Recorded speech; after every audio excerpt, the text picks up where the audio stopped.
Oh, here's your Backstage pass. Quiet on the set. Action!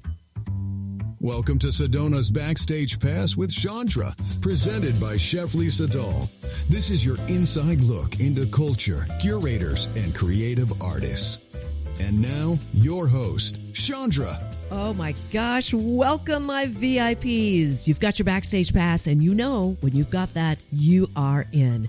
Get ready for some wonderful behind-the-scenes stories.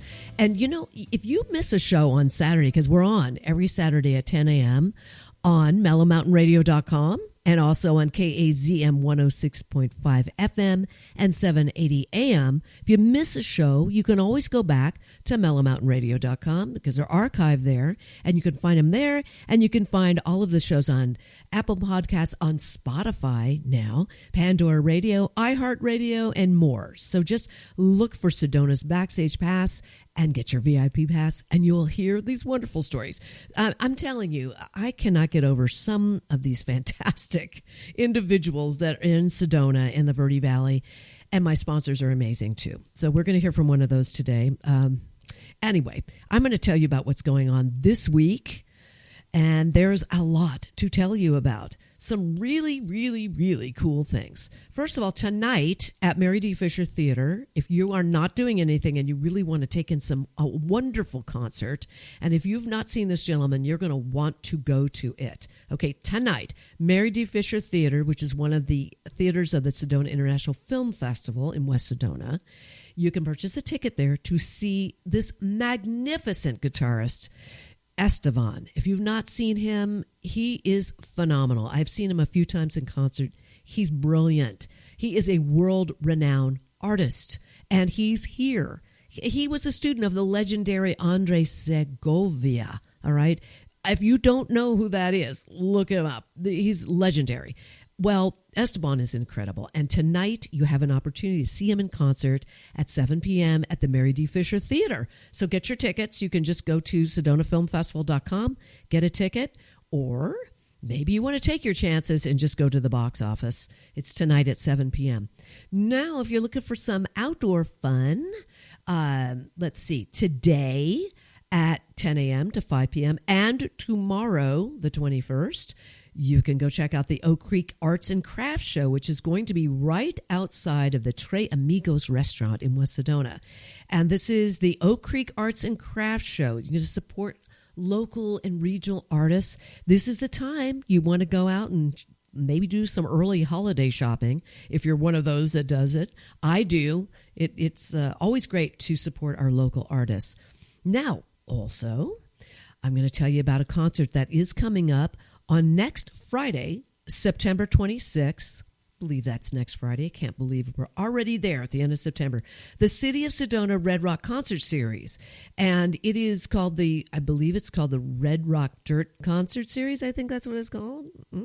I might have it wrong, but look it up. Go to the City of Sedona. Google them. You'll get right to their website. I have somebody that I know quite well who's going to be in concert that night.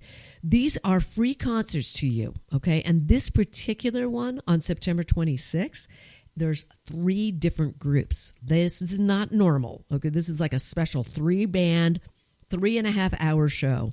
First of all, The Fae, which is like ethereal melodies, kind of driving rock, and it's very, very cool. It almost has like the 90s kind of feel to it, but think 90s Gone Sedona, okay, with The Fae. Then my friend Vusi Shebambo and Randy J, they're a great duo.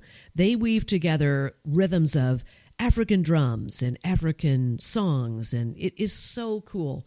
And people just totally enjoy it. Sometimes they even hand out drums. So you're going to enjoy them. This is the same night, you guys.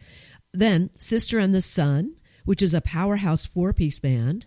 And they have a really unique fusion rock, blues, soul kind of thing going on. So this is fun. 3 bands in one night, September 26th. That's next Friday. Take that in. And then something really important. You know, I really love the organizations here in town, as I'm sure those of you who are listening who are residents do. Community Library Sedona, this group, they really need your help, okay? They're a 501c 501c3 nonprofit, and a lot of things have been cut, as you know, and their funding has been affected greatly. So this is a way that you can actually enjoy yourself for an evening's concert, and all of the proceeds go to them. All right. That was formerly known as the Sedona Public Library. Okay. It's the Community Library Sedona is what it's called now. So this is what it is. It is the Allison Brown Quintet, and it's their only Northern Arizona appearance. And you'd say, well, who is that? Well, Allison Brown is a Grammy Award winner, a banjo player. Okay. Like, seriously, this band is fantastic. They're renowned for taking banjo way far beyond the way that we think of banjo, blending bluegrass and jazz together, and also Celtic and Latin, and just really different. And they're also had a collaboration with Steve Martin. You all remember Steve Martin, the comedian who plays banjo like a banshee? He's awesome, absolutely awesome. Well, this special benefit concert supports the Community Library Sedona. So I'm going to just tell you, take part, make your mark. That's what they're calling it. It's a capital campaign. It's helping transform the library building from the 21st century to, really make it more modern. And they're very much into community and offer so many programs for everybody here. So please do that. Your ticket not only brings great entertainment, it also invests in the future of our community. So do it, guys. All right. And that special concert is coming up. So please, please, please visit communitylibrarysedona.org. I believe it is .org, and help them out. Get a ticket right away. All right. So now I get the opportunity to introduce my wonderful sponsor, but I'm going to take a little commercial break first. Stay with me, and we'll be right back.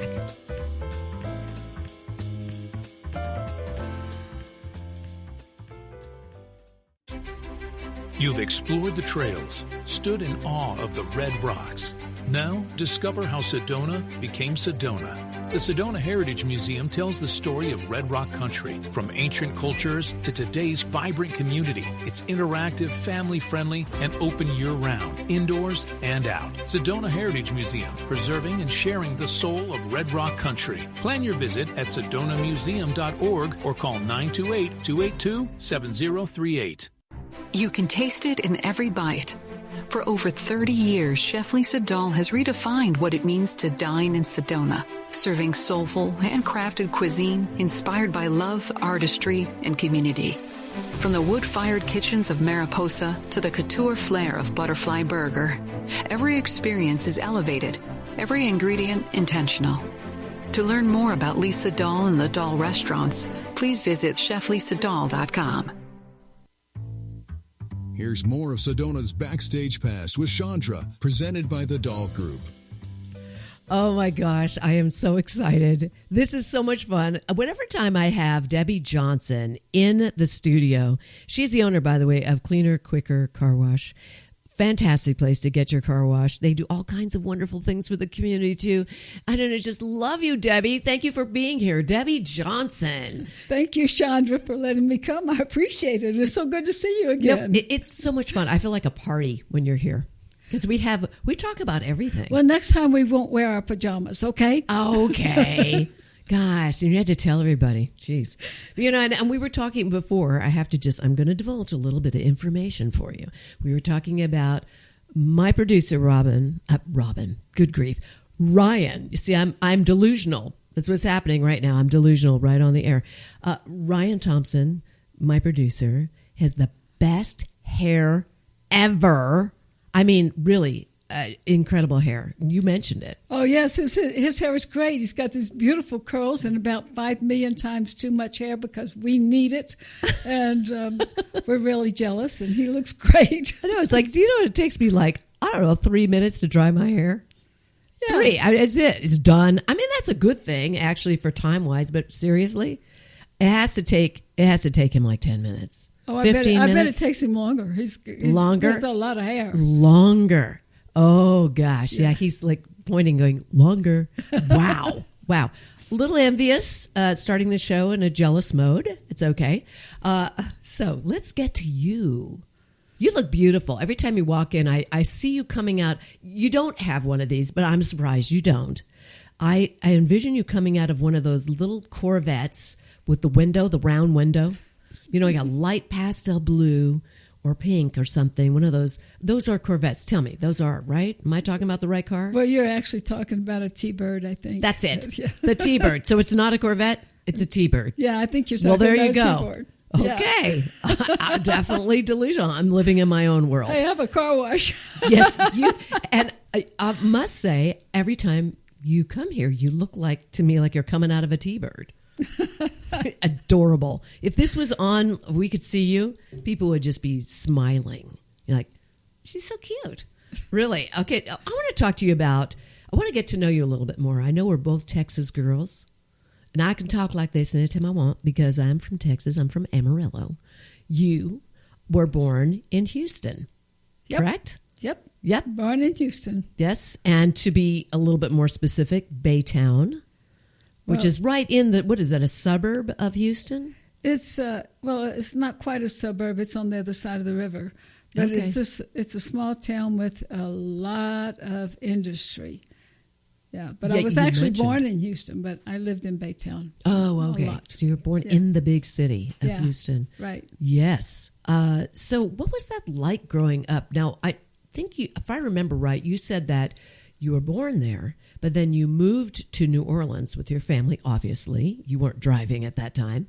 And so yet. you're living in New Orleans from age 3 to 7. So let's pick up on that. What's it like growing up in New Orleans for you, your experience?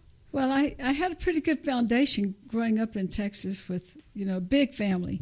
And then when we moved to New Orleans, it was great. We actually lived on the West Bank, so we weren't in New Orleans proper. We were in a town called West Wego, which is on the West Bank. And, it was just crazy. The kids, we were all wild, just like the kids in the Midwest, the kids everywhere back then were, Mom would kick you out of the house, lock the screen door, and come back for lunch. Oh, my gosh. You were literally like, go outside. Yeah, we were everywhere. We were just, there's a bunch of kids. We would do crazy things. Like what? Well, I was one of the only girls around. Okay. And I started school very young because I could read and write. And there, at that time, if you could read and write, didn't matter what age you were. So I started school young. And in our little neighborhood, I was one of the only girls. And so there was a whole bunch of boys doing crazy stuff. We used to climb on top of this apartment building that was a 2-story apartment building. And we would all go to the back of the roof, tie towels around our necks because we were Superman, No. And we would run. And I was very tiny for my age. Oh, my gosh. We would run as fast as we could and jump and see who could jump the furthest. Well, what were you Wait a minute. You're on the top of a building? Yeah. And what are you apartment building. jumping off of the building? Yeah, we're jumping. Well, you run across the roof and then you jump because you have a cape. I mean, you're going to fly, right? And did you tumble? And you must have good thing you sure, didn't break your neck. Well, all the parking lots and things were filled with shells back then. Like oyster shells. Okay. So, but you even would so, that had to hurt. You would land in the shells. Everybody had scrapes and bruises, and laughed. And you did not cry because the boys would really give you a hard time. So you were the only girl doing that one, yeah. Oh, there my were gosh. a couple of other girls in the neighborhood, but they were real girly. And okay, I have a new respect for you. I mean, this is like a whole different element. I'm like, what in the world? This is a very intense foundation for you. How old are you at that time? Oh, probably 5. 5? Yeah. And your mother did not know this? Did she find out later? Did you Oh, tell no, her? she knew what we were doing. She knew? Okay, Mom, I'm going to go jump off a 2-story. No, all the moms would do the same thing. They'd stick their heads out the windows because that's what moms did back then. Nobody Yes. had air. And they would Right. they'd stick their heads out the window and say things like, "Debbie Lee, you get off that roof right now." Oh, my gosh. And, of course, then we'd all look at each other and jump. Oh, my gosh. What a thing. But I almost always jumped farther than any of the boys. Well, of course you did, because you're probably you were little. I was little. So you and could- I had a really good cape. That's it. Oh my gosh. Okay, for those of you who are listening, do not try this at home. Okay? Not that you're a child listening to this particular show, but your children, watch them. You don't want them running off of a 2-story building, unless, of course, there's a ton of shells. Right. That had to hurt. I'm sorry, but that does not sound nice. I don't remember it hurting, but there was so much going on. I mean, we crawfished every day. Crawfished? Yeah, we brought home crawfish for dinner. The kids would all go out with a bucket. With a bucket? And catch crawfish and bring them back for dinner. And how do you catch a crawfish? I don't even know. With your fingers. Oh, so you're picking these little guys up and throwing them in buckets. Yeah, you got to pick them up behind their body shell. Yeah, because they can hurt you, can't they? Well, not really. Not crawfish. They're not like crabs. Of course, when we had some chicken necks, we'd go crabbing because we could do that. We did everything. Okay, this is amazing. So now you're going crabbing. Now they could have hurt you. Well, not really. I mean, if they pinched you, it was an ouchie. Yeah, but not a big deal. Wow, you are a tough cookie. I knew this about you, but I didn't know this is where it started. It started with that. My goodness. Okay, so you were just involved. You were outside all the time then. Oh, yeah. And then I had to go into school because we're coming from Texas. In Southeast Texas, most people are Baptist. Okay. Okay, so we were Baptist. So we moved to New Orleans. Everybody's Catholic, right? Oh, okay. I didn't know that. So I'm in the first grade, and every morning, all the kids would get up and go to catechism, and I had to sit there by myself. Oh. So I go home one day, and I tell my mother, I want to be a Catholic. Now, you've got to understand, I didn't know anything about it. She says, Debbie Lee, why do you want to be a Catholic? I said, because I want to go catfishing with the rest of the kids. Oh, this is why. I thought catechism was a catfishing. That is hysterical. I love this. So you're probably like 5 or 6 at this point. About 5 at the time. Oh, my gosh. Living it up. See, this is why you remember your childhood, because it was good. Oh, it was hard. It was rough for the adults. Of course it was. But for the kids, it was glorious.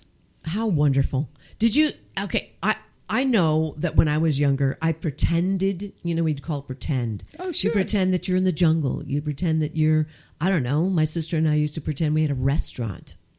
Things like that. Did you do that? But you're outside doing it. Oh, yeah, we were I was often Sheba. Oh. Queen of the Jungle. Oh, yes, with all the slaves. Because the guys were your slaves. No, they didn't play this. They were Tarzan and, whoever was the guy at the moment. And we would climb up trees and swing, because there were a lot of vines in the trees. Wow. And so you could swing. Oh, my gosh. And we just had a blast. How fun We just is had that? a blast. We see you being in that area, like I never had that. In Texas, you don't have trees like that. You don't have vines hanging down. Oh, you do down in the Gulf Coast. Way down. Where I'm from. Yeah. Okay. But this is in New Orleans, though, right? That you're swinging on vines. Oh, yeah. Yeah, incredible. Love this. I don't know that that's the way it is now, because we're talking, 70 years ago. 70 years. Now, is that possible? When I was 5. Okay, yeah. So now you're giving your age away. And let me just say, everybody, this woman is knockdown gorgeous. Absolutely gorgeous. I'm like, all right, now I'm going to start bowing to you. Okay. All right. So before I get into the bowing part, I still have more questions for you. Okay. You said that when you're living in New Orleans, there were like a lot of chemicals. Was that New Orleans or was that Texas? That was when we moved back to, I guess I was 8 or 9 when we moved back to Texas. Was that difficult, by the way? Because you're home, getting used to New Orleans and all that fun that you were having outside, and now you're moving to Texas. Well, no, not so. It wasn't so difficult. When we moved back, there were several of us kids, and we all got farmed out to a different aunt. We had the craziest aunts in the world. We had wonderful aunts. Oh, my mother had 4 sisters, and they were so wild. They would talk all the time. And they would have. And while they were talking, they would have several different conversations going. But they would in and out each other's conversations. I know this. And, you know I know this, yes. Yeah, so I would climb up in the tree and just listen to them. And now I realized it sounds like a bunch of geese. Yes, that's what they used to call chickens. Yes. Yeah. Well, so we got moved back to Texas, and everybody went to a different aunt in a different place. And I went to my Aunt Evelyn, who was just, what a wonderful, crazy little lady. And they lived way out in the bayou. I mean, way out in the bayou. Okay. And they had a chicken. And this is in Texas? This is in Texas. Okay. This is I'm down thinking in bayou, Baytown. I'm thinking of New Orleans. But this part of Texas is bayou-y. Okay, good. Bayou-y. Yeah. I love that. So she had over 3,000 laying chickens. Yes. And her chickens were all in cages, Oh. And so... Okay. How many chickens again? Over 3,000. 3,000 chickens? Yes. Oh, and my job, and I was still very small, but my job was to take these big baskets, first to feed the chickens, and they were all troughed and caged, so it was no big deal. Gather the eggs, and I really, for some reason, craved order. Yes, you know what? I remember you telling me about this egg fetish ordering thing. Yes. Where you put them in order because they could tell that it was you that collected the eggs, right? Yep. And you're like young, but you got this thing about like the form of it all nice and in order. It was great. I love that. And I had an affinity for chickens ever since. It was great. But have you ever had your own chickens? Oh, yes. Okay. Yeah. When I lived in Elizabeth, Colorado, before I came here. Yes. Before I met Bill and moved to Aspen. Yes. I had, it wasn't really a ranch. It was going to be a ranch someday, but it never quite got there. Okay. But I did have 12 chickens. 12? And I had the best chicken coop ever. I love that. I just think it's great. And I had border collies. Ooh, I love that. Backed up to a working ranch of Hollywood Longhorns. What is a Hollywood Longhorn? They are movie cows. Oh. And they particularly like these particular Longhorns because they had unusually beautiful or different or unique horns. So the big trucks would come out regularly. They'd load them all up on the trucks. They would disappear. They'd be gone for a couple of months. Then they'd all come back. Oh, my gosh. Yeah. How many did you have? They weren't my cows. Oh, they weren't? No, they were the rancher's cows. Oh, okay. And his property and my property abutted each other. Oh, I see. And so he had like 3 pastures, and I had border collies. And my border collies never left my property. They never barked, but they would move those cows from pasture to pasture back and forth all day. They were long. Working the guy's ranch. Yes. Wow. Okay, I just need to know, did the cows have attitude? I mean, on all the film work that they did it give them... You would think that they would have had taken on some airs or something, but they were real down-home cows. Down-home cows. I love it. Good. I'm glad to hear that. The cows were able to keep themselves in balance. Yeah. It's a good thing. Yeah. So this is hysterical to me. This is so funny. All right, so let's go back to your childhood. Okay. So now... Was it an easy life, though? I mean, were your parents working? What did they do? Well, at the time, they weren't together. Okay. And so, and my mother was still having babies. And, of course, we had kind of a situation. My mother got married when she was 15. Oh, my gosh. And young teenager. Yes. And Whoa. my oldest sister got married and left home at 15. Oh, my goodness. And my next sister got married and left home at 15. Whoa. So we were different. Grew up in different families. Yet, if you were living with your aunt, then you were not with your siblings. That's right, because my mother was expecting my youngest brother at that time. Wow! So there was only 3 of us, not counting the new baby that would be coming. Because when the new baby came, then the other sister left.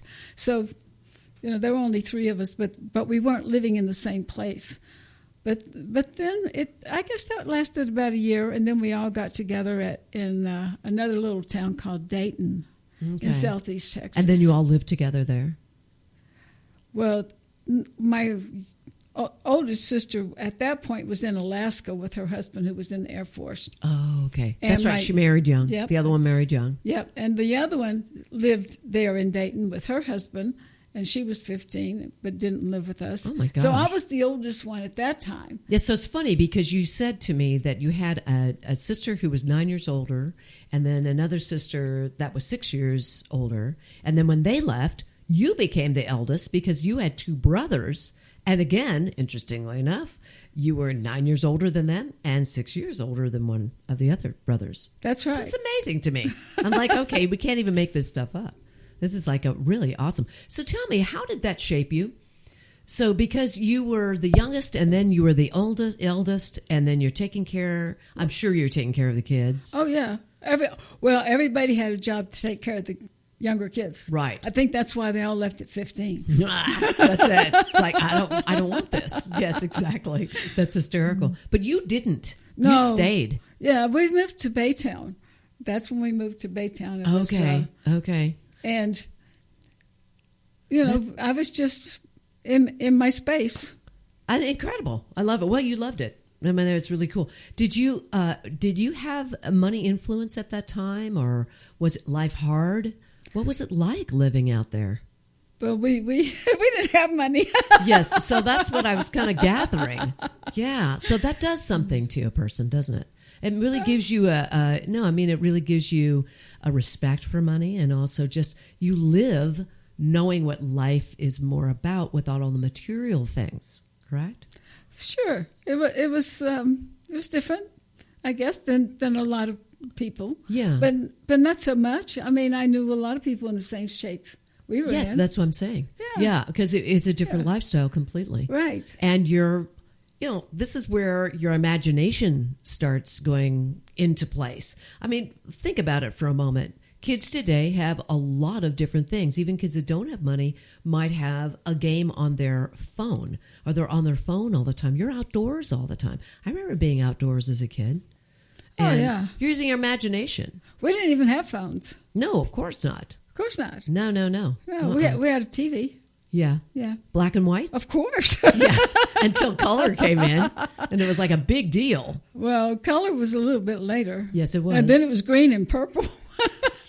Exactly. Everybody looked like the Joker. Yeah, I remember. Well, I grew up, and I remember color TV, obviously. But the thing is it was a little bit later. Yeah, it was in the 60s. Right. Yeah, that's so funny. Oh, my gosh. That's great. I love this. Okay, I've got to ask you. Were you cooking? Did you learn how to cook? Oh, yeah, of course. Okay. Your aunt must have been a good cook. All the aunts and my mother were all good cooks. Love that. And my sisters were good cooks. Okay, so they taught you? Were you in the kitchen with them? Nobody ever taught anybody, but we were all expected to help. So therefore we learned. Of course.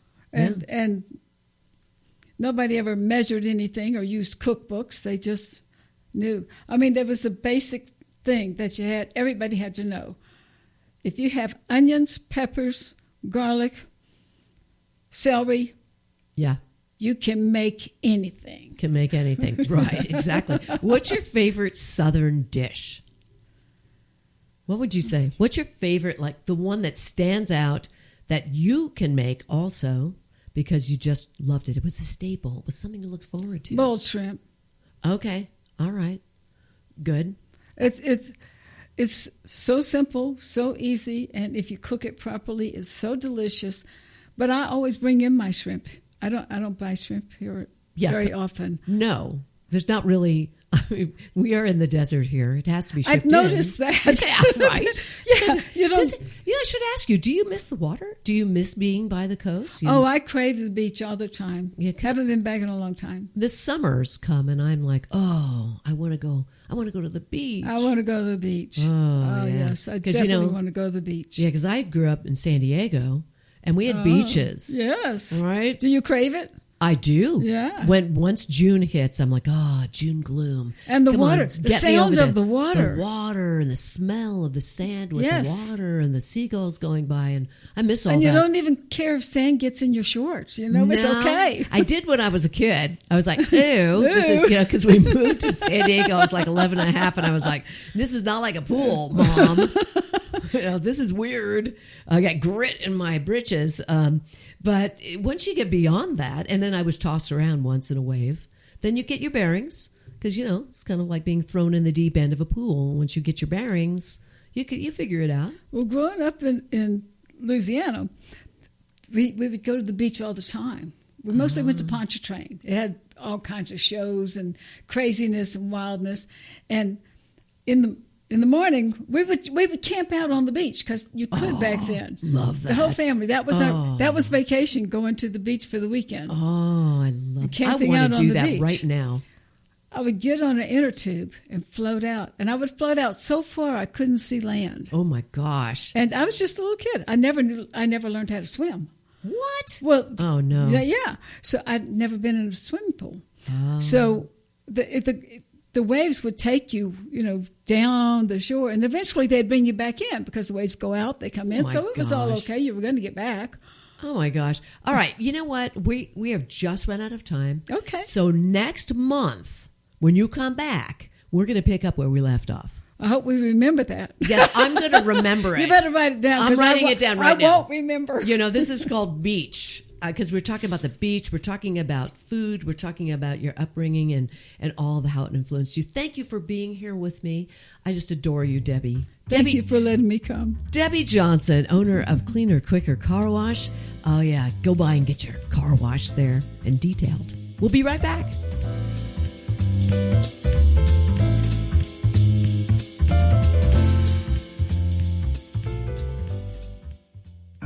Need a clean car fast? Come to Cleaner, Quicker Car Wash. We'll have you sparkling and back on the road in minutes. Whether you're after a quick shine or a deep clean, you'll get top quality service, eco-friendly soaps, and smiles all around. Drive up, shine up, and feel good, all without slowing down your day, and look like a star in your car. Located in West Sedona on Highway 89A. For more information, visit cleanerquickercarwash.com. Here's more of Sedona's Backstage Pass with Shondra, presented by the Doll Group. Okay, now I've got to tell you, I'm excited about my next guest because she is my sister from another mother. Although we look so much alike, we always talk about it all the time. Maybe you don't know her, but I'm going to tell you probably do because she's everywhere at every event and, of course, at the Jewish Community Center of the Verde Valley. I mean, it's incredible. Alicia, I'm going to introduce you as Rabbi Alicia Magal. Thank you for being here. Hi, Shondra. Yeah, we talk at parties, we talk at events. They have to separate us, and no one can tell us apart. After all, she's blonde, I'm brunette. She has blue eyes, I have brown eyes. But there's something about us they can't tell us apart. That's right, and they can't pull us apart. We always have something to talk about. No, always, and always a lot of mischief. You and I've gotten into a little bit of mischief. I have to admit, yes. Okay. All right. Just saying. It's so much fun to be with you here. And I couldn't even introduce you properly because, I just see you. I know you as Alicia. Everybody else is Rabbi Alicia, Rabbi Magal. I'm like, yes, Alicia, my sister. We need backdoor friends, too, those of us in leadership positions. So when I have a flower in my hair, I'm Alicia. And when I have a kippah on my head, then I'm Rabbi. See? Yes, and for those of you who don't know what a kippah is, it is? It's like a yarmulke. It's a little beanie hat that shows that there's some power above us. It keeps us humble. And, I have a story about that. Okay, good. I love that. Before I became a rabbi, I always wore my hair up with a flower, a bow or a flower. And once I became a rabbi, I did put my hair down and put this hat on. It didn't work with my other hairdo. But I didn't want to get rid of the flower, and it really upset me. Oh. So one of my congregant friends at the time made me a kippah with a flower on it, and that made me happy. And from many of my kippot, and people don't know this, many of them have a flower on it. Ooh. As a kind of nod to that former way of that I had as a style. I love that. It's kind of the Carol Burnett thing when she would pull her ear at the end of the show. Sort of. Kind of like, I'm thinking like that. Well, right, because I was a program director in a large Reform congregation in Beverly Hills, and I was in charge of everything, the kids and the refreshments and the where the text was and what the rabbi had to do. I was in charge of everything, and so if there was a problem, they'd say, go talk to the lady with the flower. Oh, that's so cool. I love that. Mm-hmm. I love it. So it pulled over. Right. I didn't realize I was preparing to become a rabbi all those years ago when I had all these other jobs. I know. It's amazing. How long did you do that job? And where was that? Well, that was about 7 years in Beverly Hills. At a wonderful big congregation. And I was being mentored by wonderful rabbis and cantors who said, can you sub for me this week? This week you're cantor. This week you'll do the rabbi part. This week you do the educator. This week. So I got all of this very practical training even before I was actually studying to be a rabbi. Don't you just love that? And that is the way life can be. Absolutely. I know. I love that. Because Shondra, when I was growing up, there was not yet one woman rabbi. I would imagine that's true. So what year was this when you were like when it really became the aha moment, like I'm going to go study to be a rabbi? What year was that? 1993. 93. You remember it like it was yesterday. I can tell. I do. Yeah. I do. I had a vision of, actually, I've never told anyone this, but I had this vision that I was on a side of a mountain. Ooh. And I was leading a Havdalah service, which is like a very lovely mystical service to say goodbye to Shabbat. So Saturday night with spices and wine and twisted candle, you say a couple of prayers and then you say, have a good week, and you chant. And then there was a zoom out. I'm very graphic in my visions. So zoom out, and all of a sudden, in that vision, I realized I was the rabbi. Oh, my And I went, gosh. oh, that's what I said. And I called my best friend, who was in the East Coast at the time, and I said, Eve, she was Reb Zalman Schechter Shalomi's wife, and he was a great, great man, a great leader and interfaith rabbi. I would say he was a visionary. And I said, Eve, I had a vision, and in this, I'm the rabbi. And she said, Zalman and I have been telling you that for years. Oh, my gosh. Did you not hear them, or did you? Oh, I said, I'm happy with what I'm doing. Oh, no. Oh, yes, of course. So when you say vision, you are wide awake, and what was going on? Like I can't tell. It was around 4 a.m. So, so I don't know if I was awake or asleep, but it was very vibrant. I can see the scene in my mind even today. I don't think I've ever told anybody this. Wow. You always get these things out of me, Shondra. I do. And on the radio yet. And I have to say, on this show, it's perfect. Sedona's Backstage Pass, we're really getting the inside scoop. Uh-huh. This is good. I like it. So you're like one of the very first rabbis who's a woman. No. In the mid-'70s, the Reform movement started giving smicha, that's ordination, to women, and the conservative movement in the mid-'80s. I didn't become a rabbi actually till 2003, and it was no longer an issue. I never had any issues at all.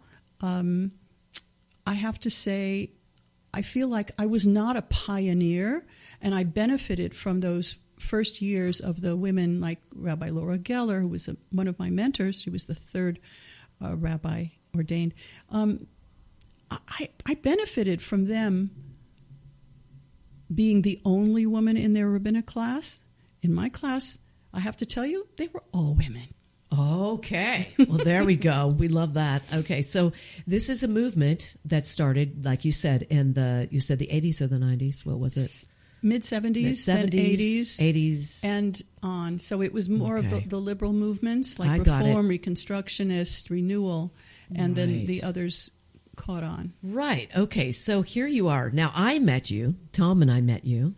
We had been here, we moved here in July of 2002. And then it was soon after that you came in. I moved with your husband, Ike. July 2006.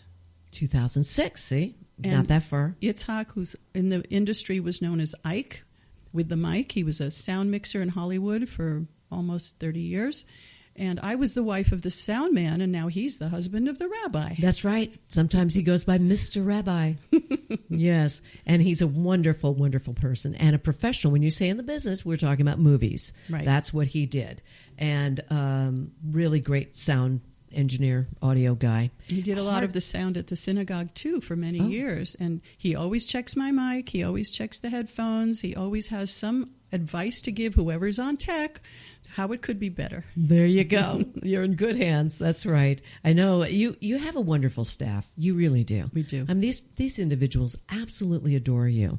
You've got the best office, too, I must say.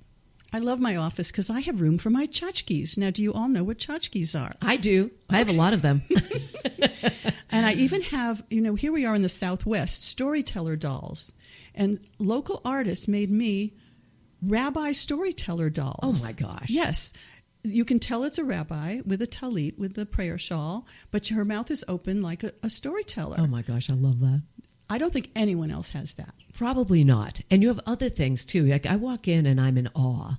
I look, I'm going to say this as a shout out to Steve King, who happens to be the superintendent, the Yavapai school superintendent. I walked into his office and my mouth dropped open because it was eclectic. All kinds of interesting things. It's the same with yours. Well, I have very prayers. well put together, I must say. I have books and I have prayers and blessings and calligraphy. Oh, it's beautiful.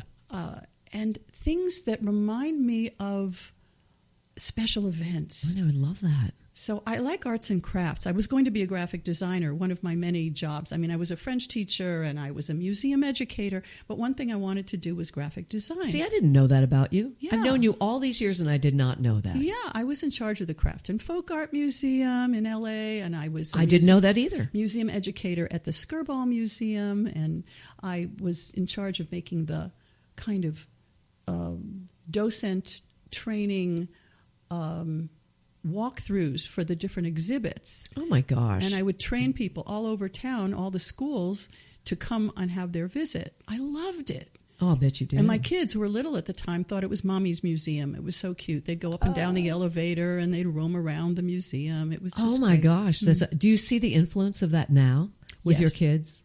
Yes. My son's an artist. My daughter is a producer of fine photography shoots for Four Seasons hotels and other hospitality and fashion companies.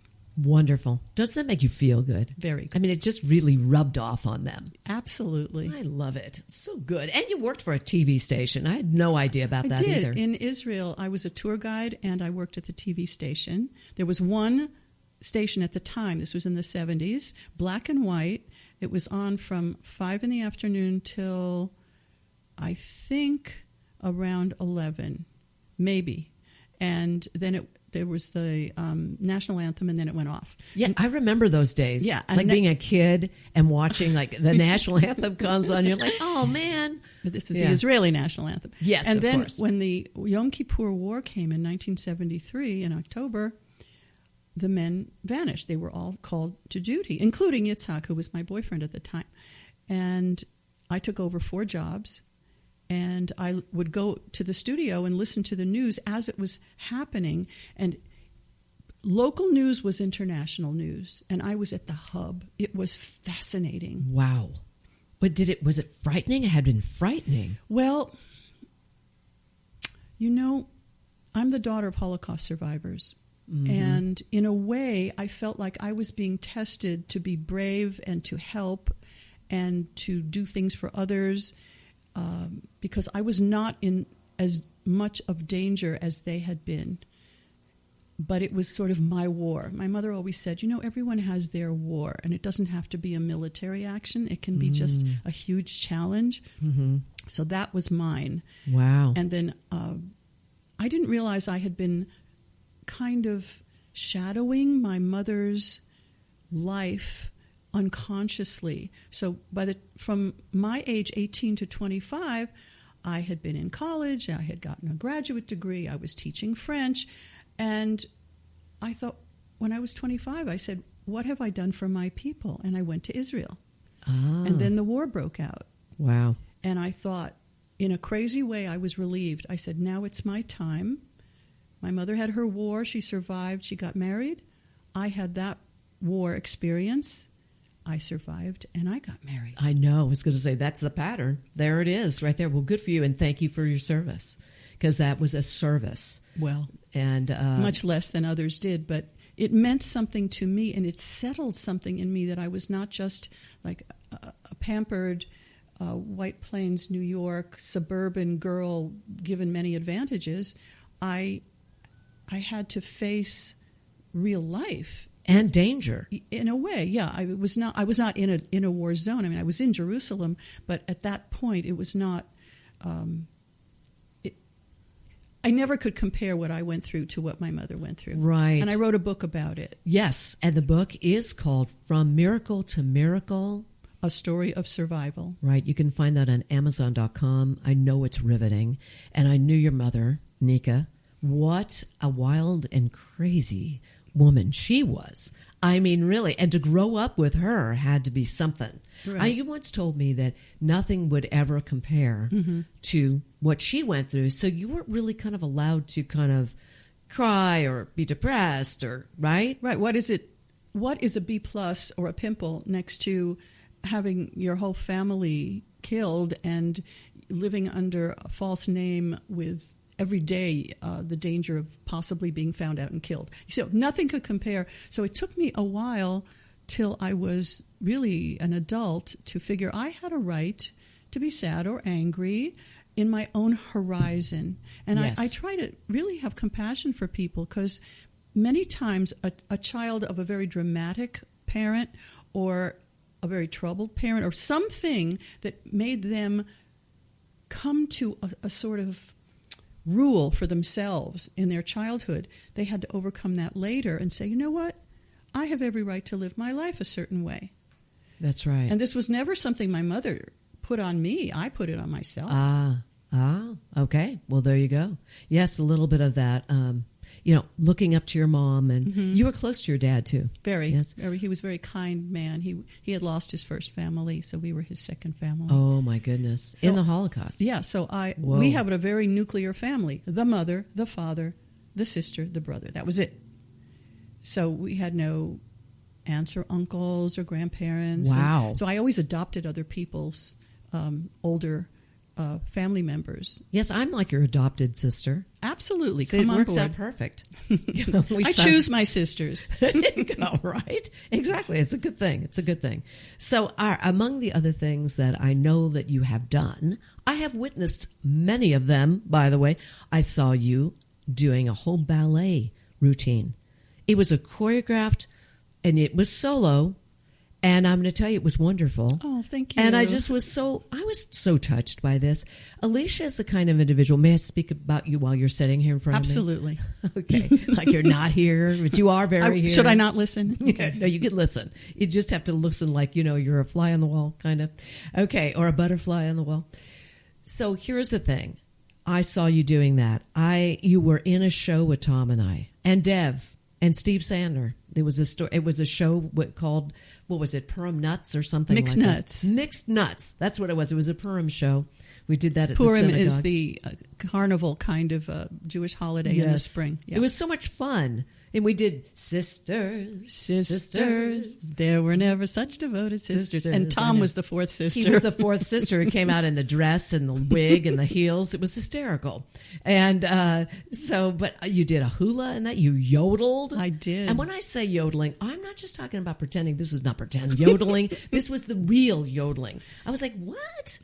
We realized that you yodeled, that you actually knew how to do a hula. I mean, this was perfect. And you're a really good singer. Well, thank you. Part of why I am an improving singer is because I study with you. You're a wonderful coach. Thank you for that plug. Thank you so much. I did not plan that, and thank you for that. And so, well, I have to tell you, you're terrific, absolutely terrific. And one of the things that I love about watching you is, we've worked a lot of events together. Yes. Some of them have been a lot of memorial services. Unfortunately, yes. Yes. As a matter of fact, the first time I met you was at a memorial service for a dear friend of ours, Al Jacobs. Yes. Mm-hmm. Tom was singing, I was singing, and there you were. And then we met at the reception. And I've watched you through the years, and you're so open and available, ready to go. I always feel from you that you figure out an outline of what you're going to say, and then you're present, and it just comes out of you. And it's so clear and so wonderful. Thank you. I try to tell the truth. And I notice that at weddings there are often tears, and at funerals there often is laughter. And that's what life is about. So if you tell the truth about a couple or about a person or about a situation, it will touch from the heart to the heart. And I try not to just give clever quotes. No, that's not you. I try not to be pompous. I Nope. try to just be there as a witness of love or of loss or of joy. Whatever is happening, I reflect it back to the people. That's why I like to give blessings. It's one of my favorite things to do in a service, and I never prepare them. So if I'm reading from the Torah, which is one of the 5 books of the Bible, in the scroll form, and I'm up there at the bima, at the reading table, and I have prepared the verses, and then I look at the person who had the honor of coming up and saying a blessing before I did the reading and after, then I look at them, and I don't know how it happens, but every single time I'm able to make a connection between the verses that were just chanted and the person standing in front of me. And sometimes afterwards, we're both so moved that we both kind of have a moment of tears, and I have to take a moment before I go back to the actual outline of the service. That's wonderful. That's why people love you, is they pick up the sincerity, the authenticity, your being in the moment, your clarity. Would you like a blessing? I would love a blessing. What would you like to be blessed with? What is it that your heart needs right now, your soul is yearning for? Oh, my goodness. Let's say relaxation. Okay, so here we go. We're going to have a blessing. Holy One of Blessing, your presence fills creation. May this wonderful Shondra soul sitting here in front of me be blessed with a sense of deep calm in her heart and joy surrounding her like a caress. May you, Shondra, feel that your name is a blessing, that your energy and speech and smile and eyes offer blessings to others, and may that be reflected right back to you so that you feel nourished in body and soul for all the tasks you do and all the challenges you face. And together we say, Amen. Amen. You should see her eyes. Oh, sweet. You're so beautiful. I have to just say, can you believe it? We've run out of time already. So just to finish up, thank you very much for that beautiful blessing. You're welcome. Well, this is the day, these are coming up the days of awe, the high holy days. Yes. October 1st is Erev Yom Kippur, the eve, and the 2nd of October is the day, the full day of fasting, praying, being self-reflective, and offering forgiveness to others and to ourselves. It's wonderful, wonderful, wonderful. If you want more information about what Rabbi Alicia is up to and all that they're offering, please visit jcsvv.org. Okay? And Rabbi Alicia, my dear sister, thank you for being on with me. Sedona's Backstage Pass. I'm so thrilled to be here. Oh, there it is. I love it. We'll be right back. I'm going to hug you right now.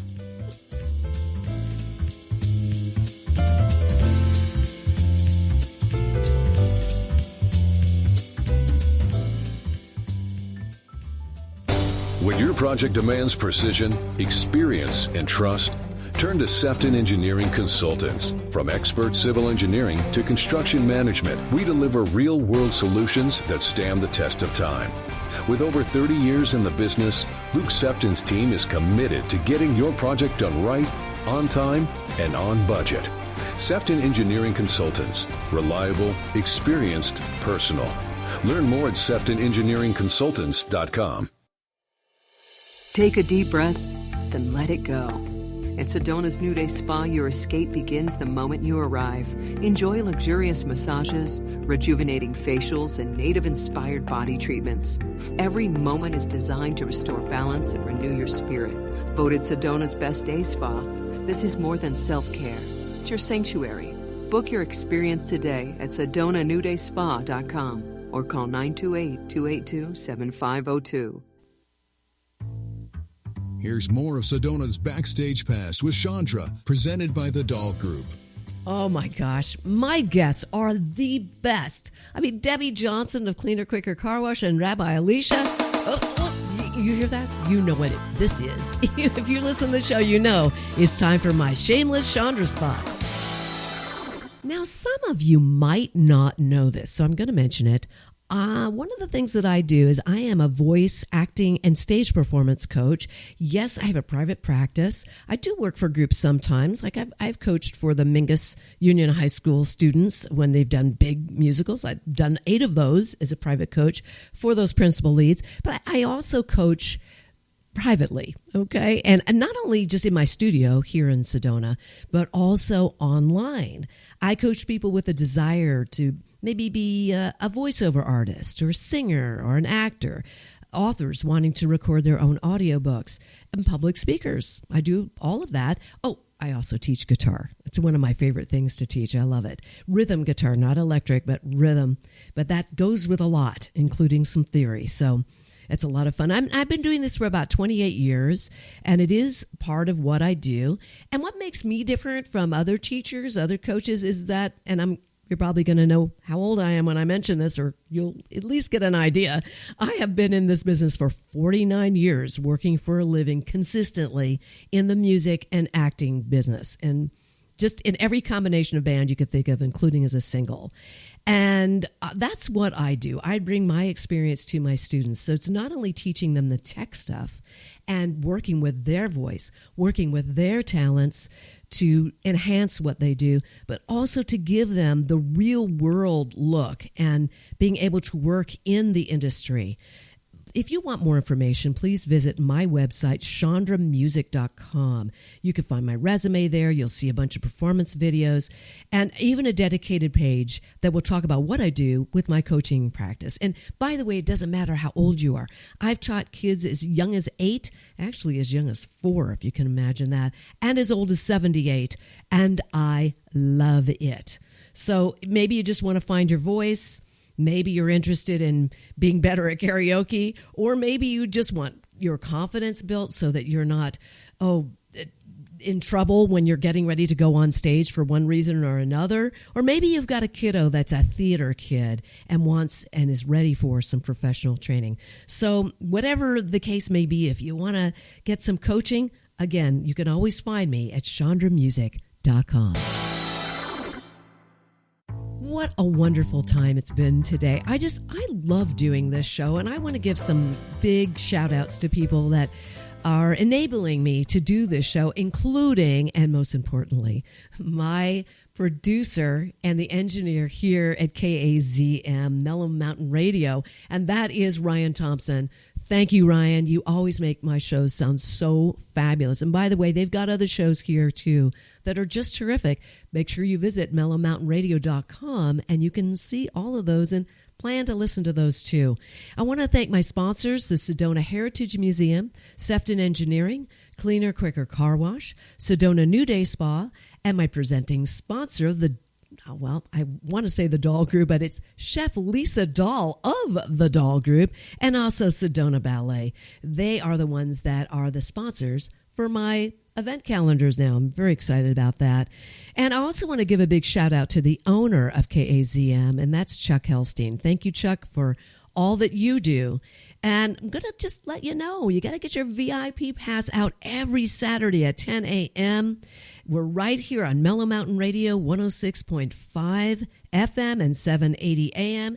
And, of course, you can always listen to it streaming live on Saturdays at 10 a.m. on mellowmountainradio.com and later for archiving.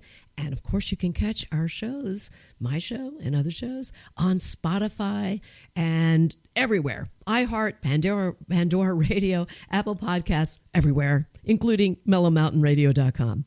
So come on back, and I will see you next time. Get your VIP pass ready. And here we go. Take care. Have a great weekend and a great week. See you next Saturday.